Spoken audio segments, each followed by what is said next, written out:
유전자 가위가 몰고 올 생물학적 혁명은 투자 시장에서도 주목받고 있음은 물론이다.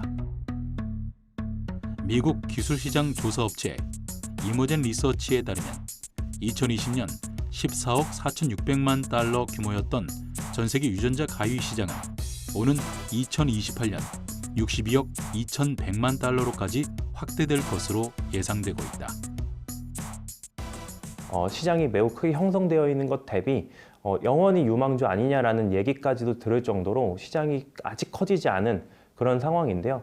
근데 당장 유전자 가위가 2020년 10월에 노벨상을 받으면서 지금 스포트라이트를 좀 많이 받고 있는 상황이고 2023년에 그게 처음 의약품이 나온다라는 거는 매우 큰 뉴스입니다. 그래서 그거를 중심으로 바이오 시장이 좀 또 움직이는 가능성도 있고요. 21세기가 낳은 가장 혁신적인 생명공학 기술로 손꼽히고 있는 유전자 가위 기술. 그렇다면 수천만 년에 걸친 진화의 사물인 인간이 이제 진화의 설계자가 될 수 있을 것인가?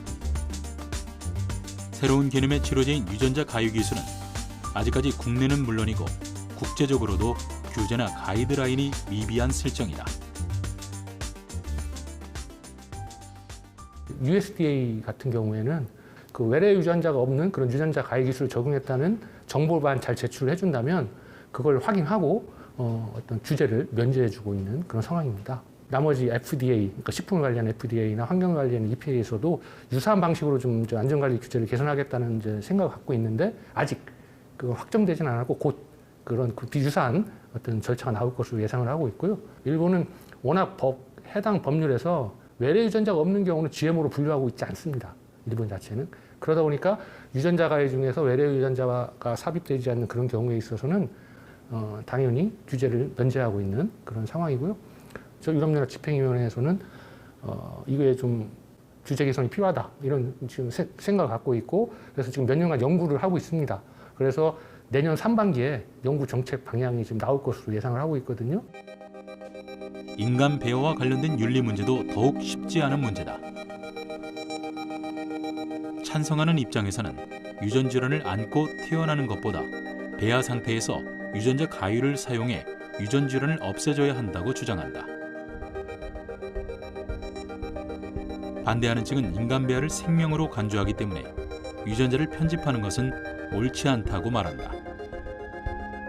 특히 유전자를 넣고 빼는 등의 맞춤형 아기가 탄생할 수 있다는 점을 문제점으로 지적한다. 불치병과 난치병으로 고통받는 사람들에게 유전자 가위는 꼭 필요한 기술임에는 틀림이 없다. 빠르고 정확하게 진단이 가능하며 표적화된 치료와 유전 질환을 예방할 수 있기 때문이다. 하지만 유전자 가위 기술의 상용화에 있어 생명 윤리와 안정성이라는 논란은 계속해서 제기되고 있다. 유전자 가위 기술이 예기치 못한 파급 효과를 초래하거나 개인의 선천적 특성을 바꾸는데 악용될 수 있기 때문이다.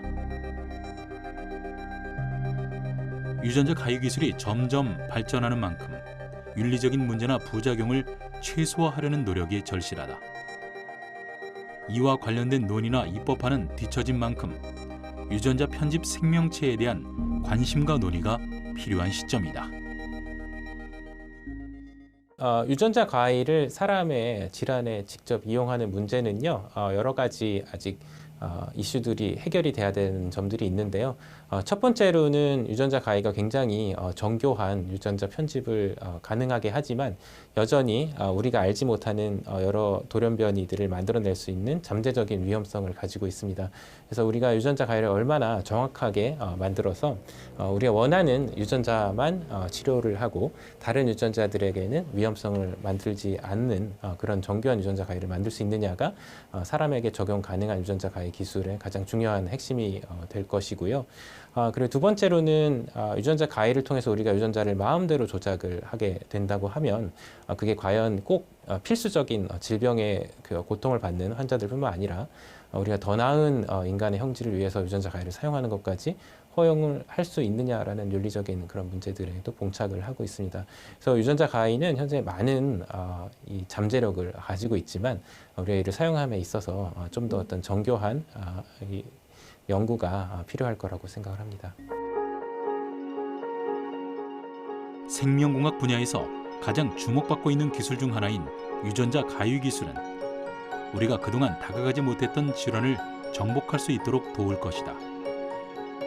하지만 기술의 오남용과 폐해를 최소화하기 위해서는 유전자 가유 기술 현상에 대한 국가적인 방향성을 확립하고 윤리적 이슈에 대해서도 사회적 합의를 마련해야 한다. 유전자 르네상스 시대, 그리고 그 한가운데 서 있는 DNA의 혁명, 유전자 가유. 유전자 가유 기술은 우리가 꿈꾸던 미래를 가능케 할 수 있다. 무엇보다 중요한 일은 인간의 존엄과 행복을 위해 가장 적합한 방향을 찾고 과학기술의 급속한 발전을 올바른 방향으로 인도하는 것이다.